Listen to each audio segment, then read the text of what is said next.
Alrighty crew, we're back with another video, and today we're going to be talking about a super coolant that will apparently help you to lower your temperatures within your coolant. So we're going to put this into the Touareg, and this is it Rizlon?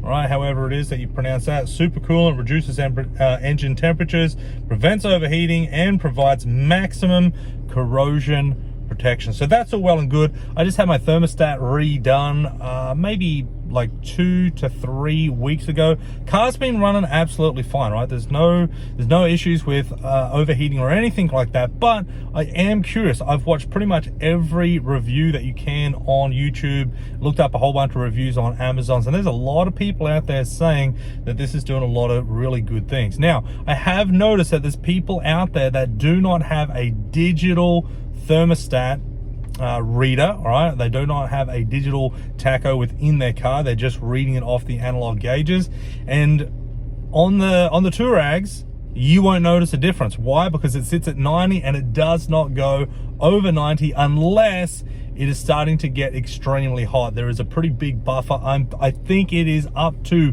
110 degrees before it'll even start to move. Okay, and you know, that's obviously because of people saying, oh my god, my car got up to 100 degrees, I got to put it into the shop. And the Volkswagen group said, hey, we're going to fix this, let's put a buffer in and we're good to rock and roll, right? So this one here, I'm not expecting it to run any cooler than what it already is within their operating temperatures, all right? Because that would be very silly. You want the motor to be running at the optimum temperature that it is designed to do. What I'm curious about is to find out what happens when we start going overlanding, four-wheel driving, potentially towing if we're going to tow in the future, and through the ranges and the hills and things on our road trip. So the highest I've ever seen the thermostat get on the digital thermostat that I've got is 110 degrees Celsius, right? That is in the coolant. I think at that stage, maybe the engine oil temperature was, I'm gonna have a wild guess, I think it was about 98 to 100, right? And what we were doing is we were going up a very steep, very long dirt track on a very, very hot day, especially a hot day here in Australia. I think when we were out, it was not that long ago, it was probably maybe like 30 degrees, 31 degrees. Okay, so when you're in the bush, it was humid as bugger as well. You're going up a steep hill, and I made a rookie mistake by having the car in drive and not in sports mode, right? So when I'm towing, not that I ever tow, but when I'm going out ranges and hills and all these sorts of things, now on, I put it in sport because that's gonna hold the gears a lot longer. What I did on that day is I had it in drive, and what that was doing is it was making the engine and the turbo work overtime because it was trying to hold a gear of third. Rather than being in second and just cruising on up, we were sitting in third really low down, and the turbo was having to do a lot of work. Therefore, the turbo, the transmission, and the engine all being run off the same coolant was spiking. All right, because the turbo was needed to be cooled down, same with the gearbox being in third, all the things. Okay, so this is why I'm really excited to have a look. So I want to let you know, before I got this today, my beautiful wife April, she'd been driving around doing some things today. So the car's been running for, I don't know, maybe a couple of hours, half the morning, whatever it is that it might be. She just got home before, and I said, look, keep the car running. I went down, I got this from Repco in Australia. It's $28. All right, $28, and I'll go through all the stats and things in a minute, but realistically, you can't go wrong. Works with any coolant type, any color, which is really, really good.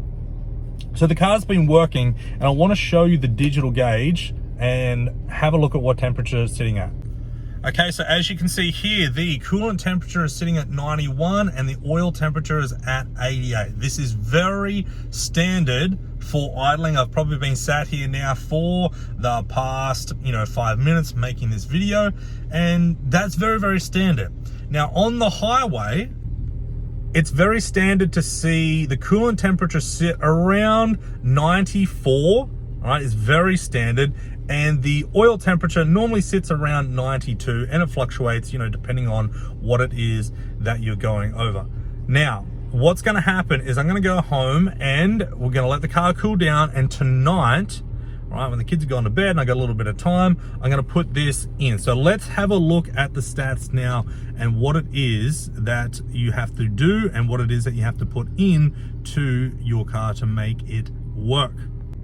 Okay, so this is what it looks like. Hopefully you can see that all right. But it says here, minus 14 degrees Celsius. That's a pretty big claim. I'm not expecting it to do that, but who knows? Under the right conditions, maybe it will. So it's called Hypercool. It's from Riz Loan. All right, hopefully I'm pronouncing that right. Super coolant, like I said, reduces engine temperature, it prevents overheating, and it provides maximum corrosion protection. So let's have a look here. You can use it for your cars, utes, SUVs, trucks, towing, race cars, and street cars. So pretty much all bloody cars you can use it on.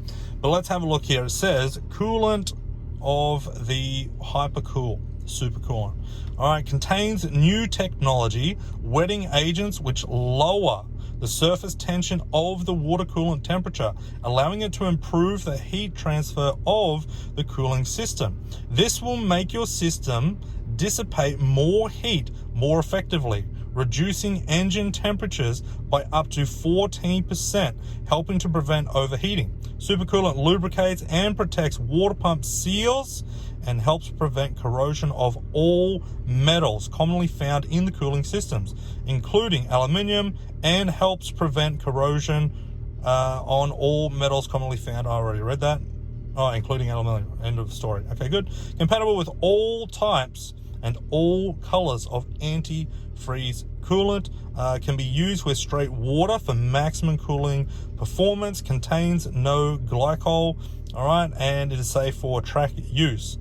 I think on some tracks, you know, race tracks, if you're doing anything super heavy duty, the glycol, or however it is you pronounce that, is actually quite slippery, and it is banned from a lot of tracks. Okay, so that's all we need. Caution, blah, blah, blah. Yeah, this is a good thing, all right? Never remove the radiator cap. If the engine is hot, it's going to blow up in your face, and that won't be fun for anyone. All right, directions. Add 1 bottle to treat 11.5 to 19 litre system. So off the top of my head, I'm pretty sure that the Touareg has, how much coolant does it have? It's either 7.3 or it's 9. All right, I think 7.3 is the oil. I'll find out specifically. I got a few numbers going around in my head at the moment, and I'll put them in the video just to make sure. Okay, so for larger and smaller systems, add 30 mils per 1 litre of capacity. You can add it to your overflow tank. So the Touareg owners out there, we're going to be adding it to our overflow tank. But just note here, it says, but it may take up to 4 to 5 heating cycles and cooling cycles for the product to be fully entered into the system. For best results, retreat once a year. All right. Now, what do we got here? It says here, dyno test. Okay, that's cool. So dyno test results prove Hypercool supercoolant reduces coolant temperatures better than the alternatives. So 50-50. So 50-50, it is 110 degrees. 50-50 mix with supercoolant is 105. Water only is 104, and water plus supercoolant is 90 degrees. I would love to know what the details, what the specifics is on that test. I'm going to have a look on their website, and if I can find it, I'll put that in the video as well. Everything else is pretty much just telling you about the safety. I mean, literally the safety. This goes in the car, nowhere else. Job done. Okay, so at this stage, that is the rundown on the super coolant. Like I said, what I'm going to do is I'm going to go home tonight. I'm going to let the car cool down. I'm going to put the super coolant in. I might do a little video on showing you that, just to, you know, give you an idea of exactly what to do, how much to put in, all these sorts of things. And then tomorrow we're actually going on a trip up to 1770, I wish. All right, up to Somerset Down, which is about 3.5 hours, 4 hours from where I am. We're going to camp there. We're going to hang out there for 8 days, and during that 8 days, we're going to do some little trips on some of the scenery and the areas around, just to see what is going on. So there you go. Stay tuned for the next part of this video. All right, here we go. We're back. It's been a few weeks since I last recorded installing the super coolant, and then I said, hey, I'm just going to go and we're getting ready for Somerset Dam.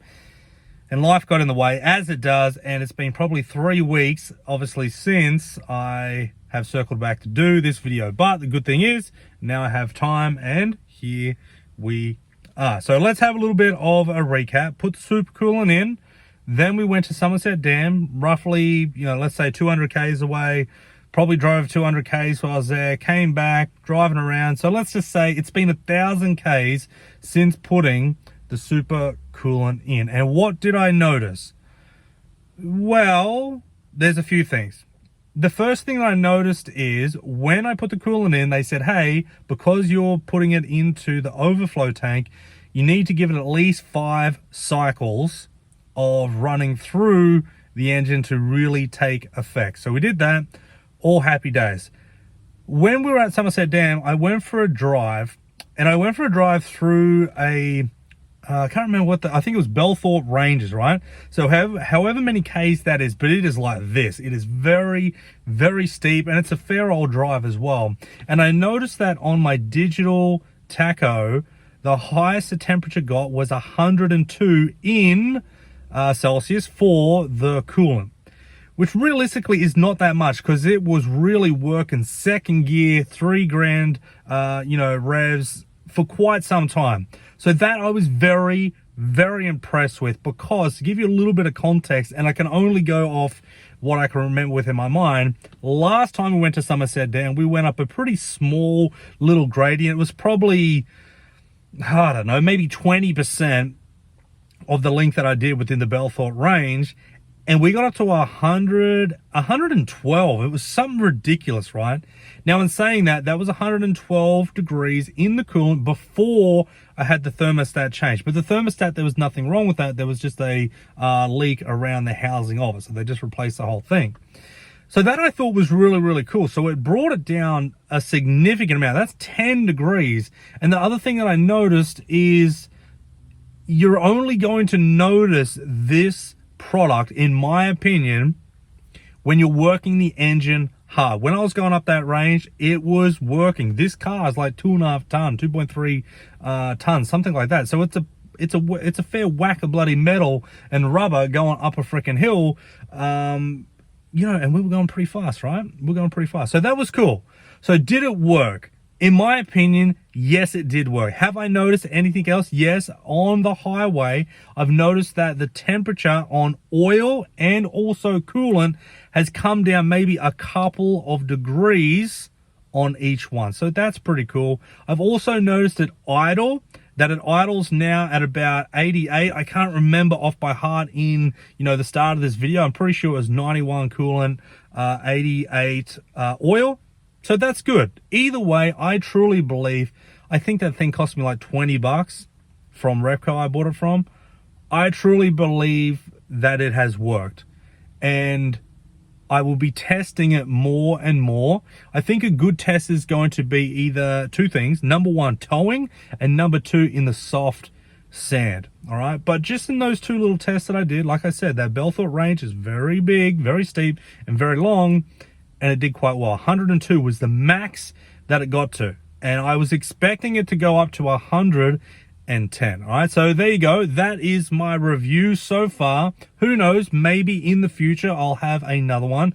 But realistically, it's not rocket science. It's pretty simple. They've got a product that they say, hey, look, this can lower your coolant and oil temperatures. This can take heat out of your motor. And even if it does just a little bit of that, then happy days, right? I've watched a few other videos, a few other reviews where they've actually got the infrared gun and they put it on like the intake manifold and on the block itself. And in their test, it's actually come down a significant amount, like 10 to 15 degrees. And that's what the bottle says, right? So realistically, I can only go off what my tacho is saying, and it's hooked into the ECU, so, it's got to be pretty accurate, right? But there you go. I hope that has helped out. And look, would I recommend that you do this? Sure. 20 bucks. Is it gonna, is it gonna make or break you? Probably not. Will it make a little bit of difference? Well, I can only go off what it is that I've seen, and I would say yes. So there you go. Hope that helps out. Thanks for joining in another video of the all-terrain Touareg. Thanks for joining in for another video of the all-terrain Touareg. I'll see you again in the next video.